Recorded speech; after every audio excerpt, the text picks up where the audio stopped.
Good morning, good morning. Welcome to the KetoMom page. My name is Stephanie, and we are going to dive into winning the war in your mind. If you don't have the book, we're just going through the book together. If you have the book, there's some incredible questions and things for you to actually do in the book. So if this is something that you feel like is a challenge for you, is your mindset, or it's a constant battle, or you know you need to overcome something, this is an incredible book for you to physically have on hand because of the questions and the actions and the activity that has you do to work towards getting that out. Does that make sense? So as you're tuning in, I want to know one thing you're thankful for. A thankful heart will switch your morning. It will help you have a better day. A thankful heart will help you see things differently. Gratitude throughout your morning and throughout your day will shift your day. It will shift your mindset. It will shift your choices. It will shift the way that you feel. So I'm going to help you. You have to share below one thing you're thankful for. I'm thankful for, I was writing down in this little journal that I have. It's called a prayer journal, and it's just for a year. And it has like every morning, so for the first month, it has like declarations in it, of declarations and things you can speak over your life. It has things, a spot to write down for each month of some things you're thankful for. And then it also has like prayers that you're praying for people and different things. So I wrote down, I'm thankful for homeschooling. I wrote down, I'm thankful for my family. I wrote down, I'm thankful for the lake, for the view that I have, and I'm thankful for my company. So that was my morning. What are you thankful for? Share with me. All right, yesterday we talked through this book. We talked about the power of how when you believe a lie, even though it's a lie, you act as if it was truth, and it affects your life as if it were truth. So if you're following along or you're actually reading in the book, I'm just going briefly through chapter 3. And it really is basically along the same lines of yesterday, but I want to read a story to you. It's the way he starts out the book, and I thought it was great. So I'm going to read the story to you, and then just ask a couple questions to get you thinking throughout your morning. All right? Hey, if at any time you need recipes, keto tips and tricks, anything to do with keto, your lifestyle, you can tune into this page. You can go back all the way 7 years of content, and you can go to ketomomsecrets.com, all one word.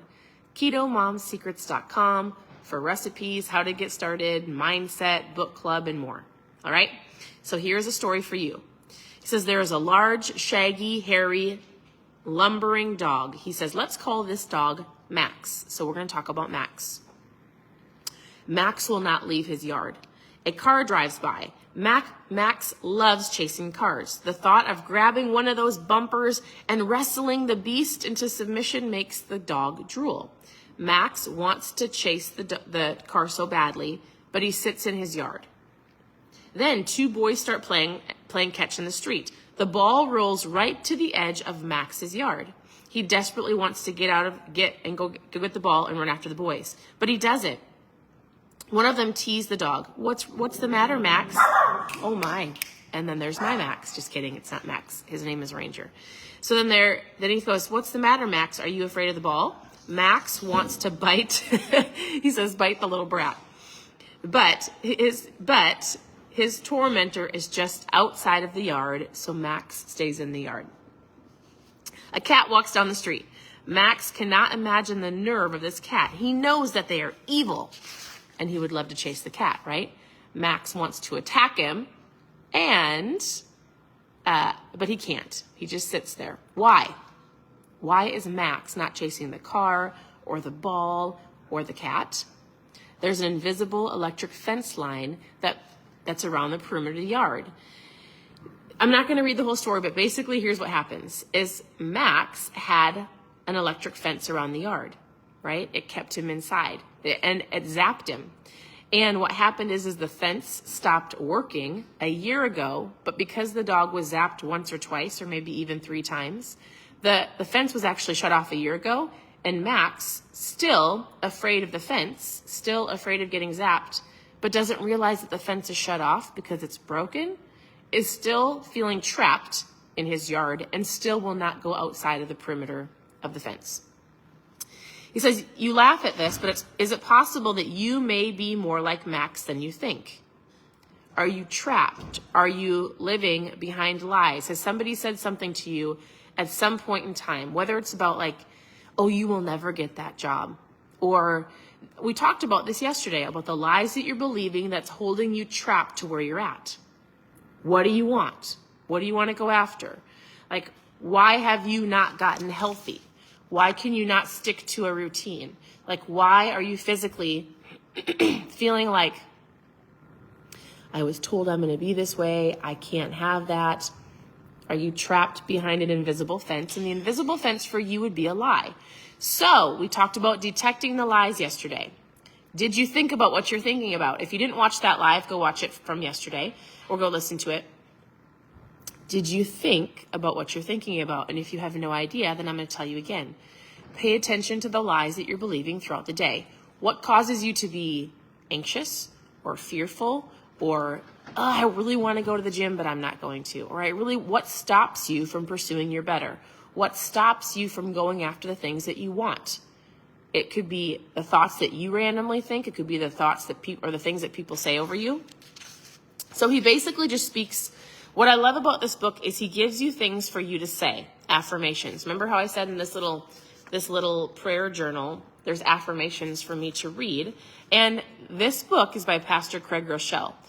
So he very much says, your mindset can be, it talks in the Bible about your mindset, and it talks about in the Bible about the things that you think are who you become, but he goes, it's scientific as well. In this chapter, he gives you a ton of affirmations and a ton of things to think about. Questions like, he says, you need to ask yourself things like let me find them. He goes, you need to identify the problem. You need to ask probing questions and pinpoint the lie. Once you pinpoint the lie, you have to ask yourself, why am I doing this? When did this start? How does this make you feel? Is fear driving this? If so, what am I afraid of? Is there certain triggers that prompt my behavior? So what I love about the book, and if this is something that you're like, I actually really need to conquer a fear, I really need to get over whatever's holding me back, there's tons of questions, and then he gives everybody like declarations. He gives you things to go through. And he's going to give you Bible verses that are going to help you when you find that trigger, when you have that fear, when you have something that comes up. It's going to give you things to be able to go, oh, that's a lie, and I need to replace it with something else. So I would say this book is incredible. So I would highly recommend getting it. He says, you need to investigate the patterns of self-sabotage. And he goes, perhaps you will find yourself saying something like, oh my goodness, I'm a victim. Or, I've been believing this lie for years. When did this start? Why do I feel like this? And so just like we talked about yesterday, think about what you're thinking about. Write it down, positives and negatives. And the negatives, you're going to have to figure out why you're believing that, who told you that it's an actual lie, and replace it with a truth. Like, for example, here's an example. He says, here's the lie. I'm a victim. Nothing good will ever happen to me. He goes, here's a truth. If God is for me, who can be against me? And then he gives you a Bible verse. In all these things, we are more than conquerors through him who loves us. And then he gives you Romans 8:31. So he gives you here's a lie, here's a truth, here's a declaration. God tells me that I'm not a victim, but a victor in Christ. I am an overcomer, and I can do all things through him who gives me strength. So that's what you need to do. You need to figure out the lie. You need to figure out the truth, and then you declare it over yourself so that you're not that dog, so that you're not Max stuck behind a fence that's not even on. It was a lie. He wouldn't chase the car, which is probably good. He wouldn't go play ball. He wouldn't go after the cat, but the fence wasn't on. So what is holding you back? What are the lies? And I wish I could tell you what they are, but I can't. You know.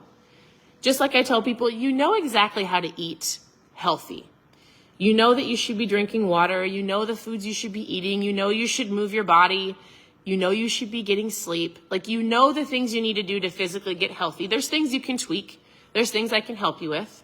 But I'm going to guess that if you just paid attention and had awareness today for just a little bit of time, and you're like, I know this is a lie because deep down in my heart, I want to do something different, But I don't do it because my dad told me I would never amount to much, or my sister or my coworker or a friend from high school said that I was a loser. Whatever that little lie was planted in your head, I'm pretty sure you play that over and over, and you can go, all right, I'm going to write this down, and I'm going to figure out what the actual truth is. That's what this book does. It's going to empower you to get past the fence.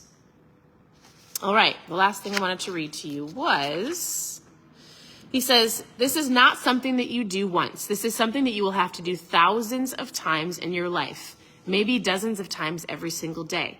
The definition of principle is a decision that you will make once you live by them.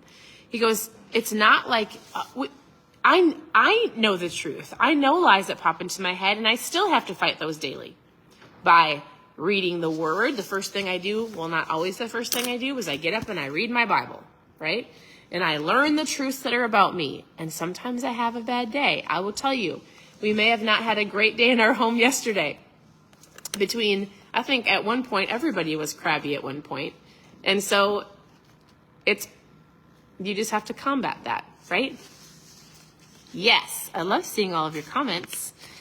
All right, so this is the book that we're reading for those who just asked what book we're going through. Winning the War in Your Mind. I would highly recommend actually grabbing the book because it's going to actually give you the questions and the kind of activity to work through to help you on your mindset. Otherwise, continue to tune in. So you can always go to ketomomsecrets.com, click on book club, and there's this book that we've already gone through. We're going through it again in other books. Otherwise, click on recipes, send me a message. I'm here to help.